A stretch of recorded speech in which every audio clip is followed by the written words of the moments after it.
This is natural for us. Peace and blessings, family. I'm your brother Ali, sitting here with beloved brother Josh. I mean, we out here in Philadelphia downtown at the Penn Center. They doing an excellent work here. We want y'all to know that they are doing, the work of freeing the slaves. Black, white, candy stripe, young, old, rich, poor. If you are in jail based on a wrongful conviction, actual innocence, factual innocence, you definitely need to get with them. They doing hard work, real work. They doing what the Constitution is supposed to do.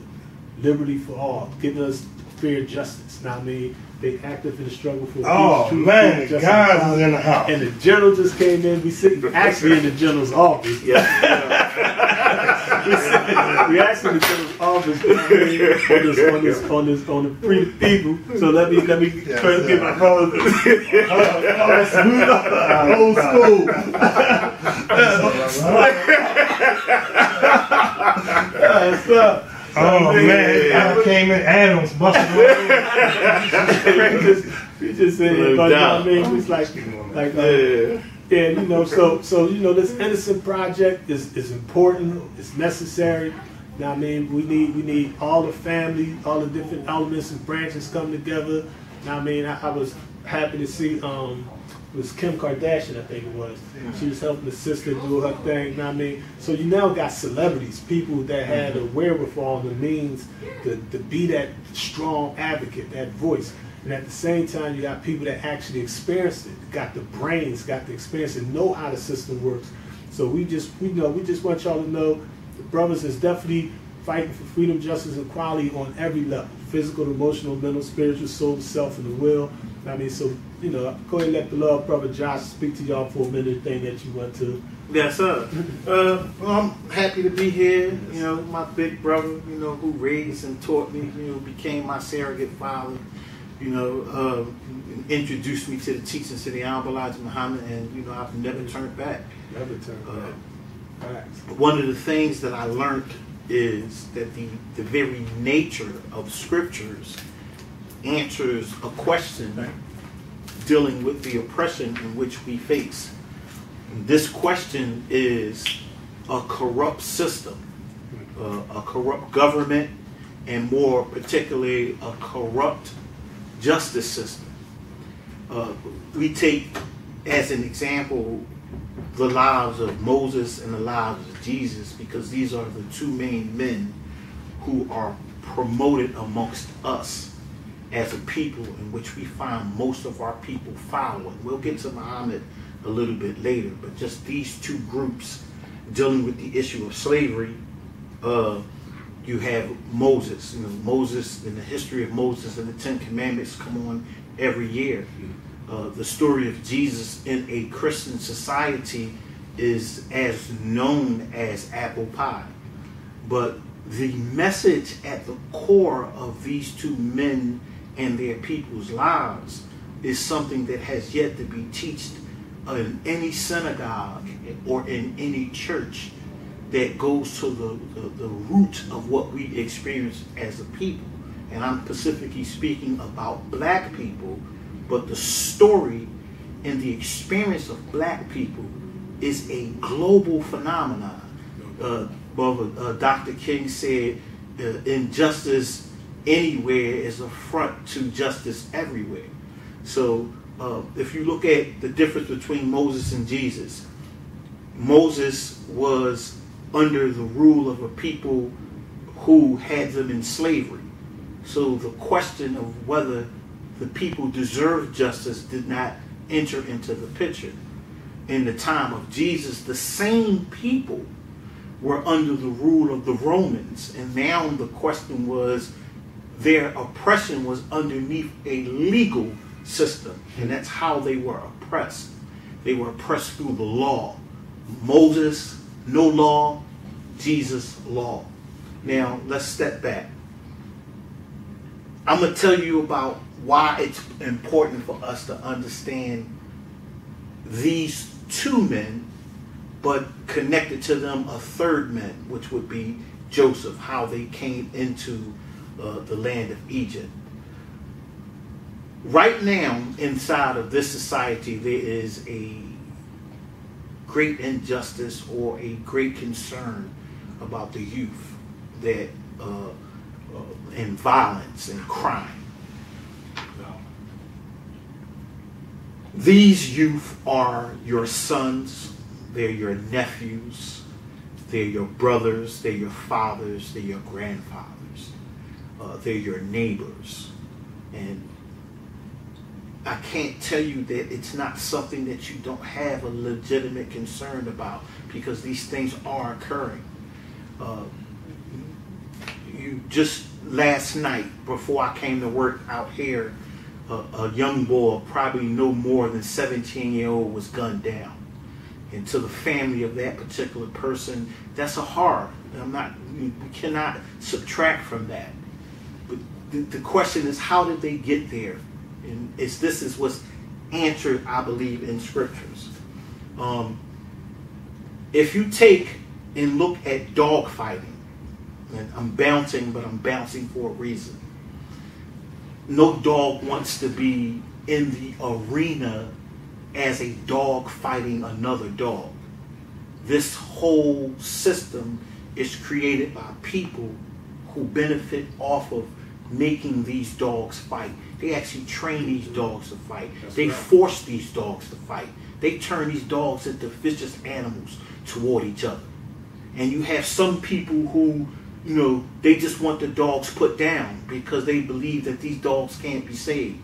But there are some organizations who actually believe that these dogs can be rescued.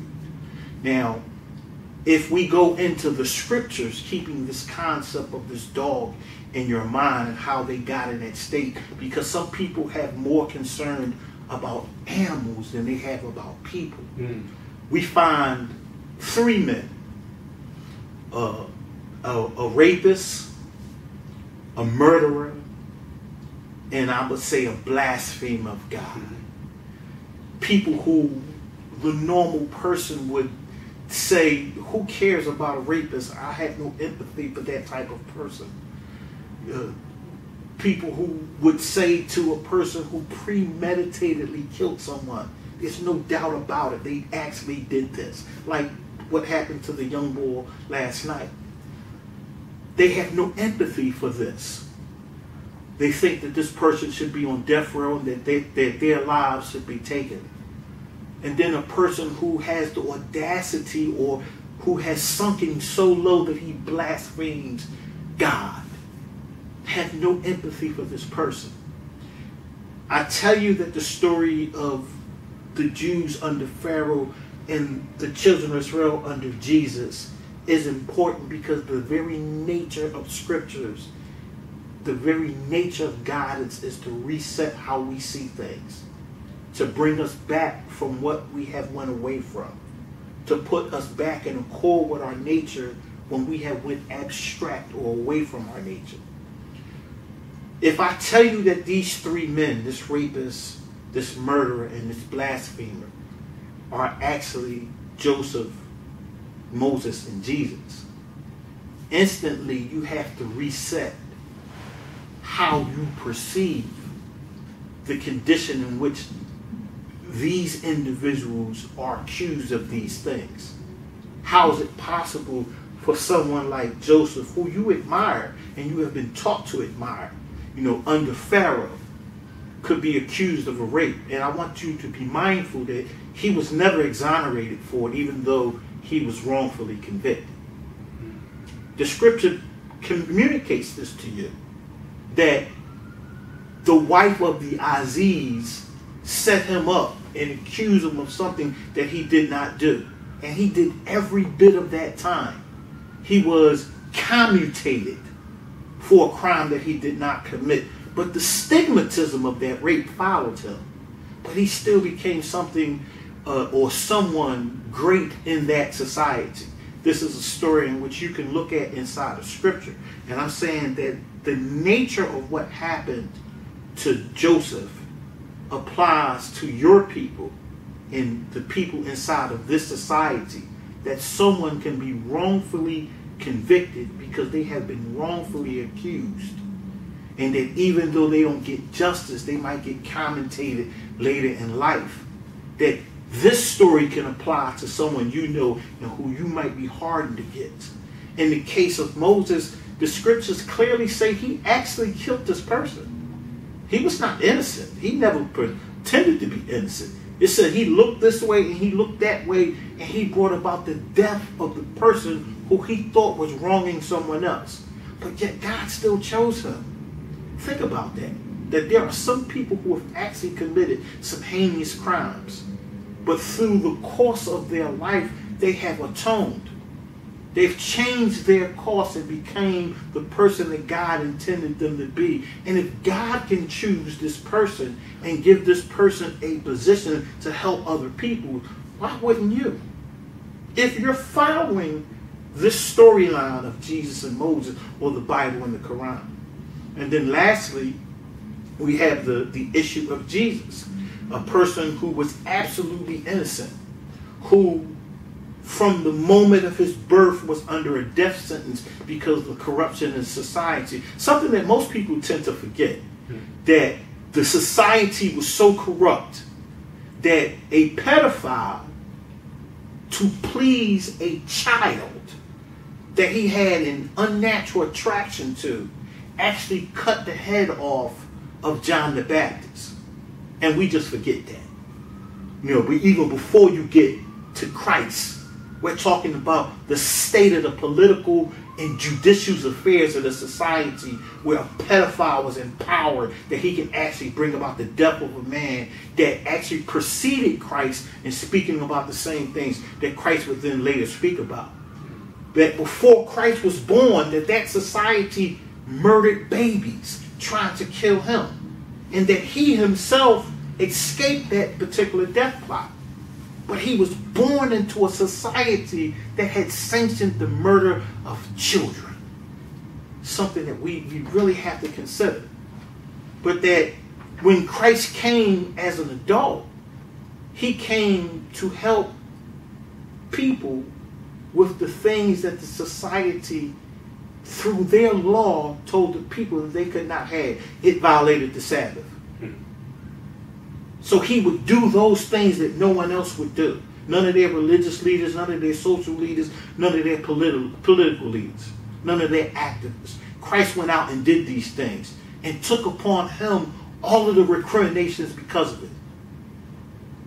Yet the society still had so much control over the people that he helped, that they were in a position to influence those same people to bear false witness against him, to have him violently arrested, to try him and have him wrongfully convicted, and to actually execute a man that did nothing at all but try to help people.